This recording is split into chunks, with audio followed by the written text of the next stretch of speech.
Good morning, and it is not a good morning in New York City.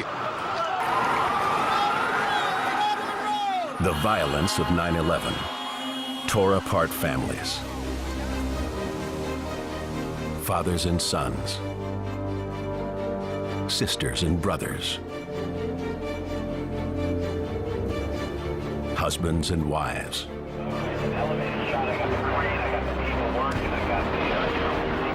Survivors are trapped alive in more than 1.5 million tons of the collapsed towers.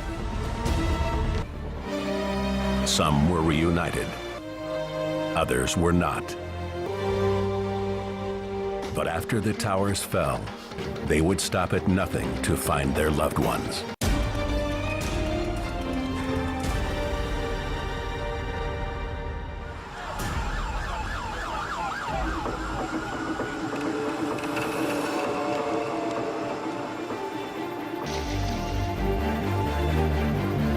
The collapse of the Twin Towers killed thousands, but miraculously, some survived, trapped within the pile. 1.5 million tons of steel and pulverized concrete. A brutal obstacle in the search for survivors. Millions have watched the destruction of the World Trade Center on live TV.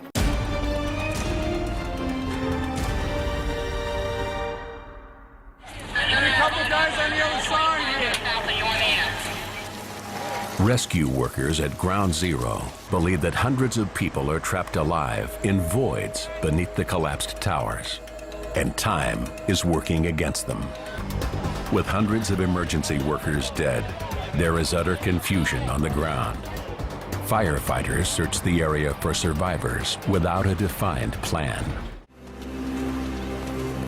Back at Ground Zero, only 15 people have been pulled out alive from the pile.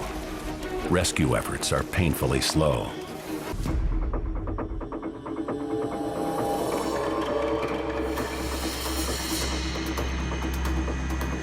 As dusk falls on Ground Zero, only 15 survivors have been found so far. To get to any remaining survivors, rescuers have to crawl through webs of twisted steel and dig into pulverized, heavily compacted concrete.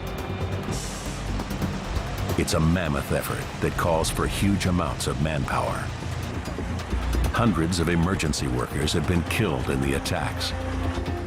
But the solution arrives. People from across the country drop everything to come to Ground Zero and lend a hand.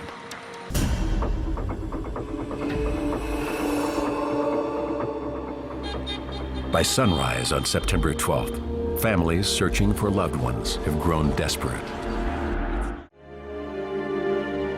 After the towers fell, tens of thousands of lives were changed in an instant. They and we all faced the same question. Now what?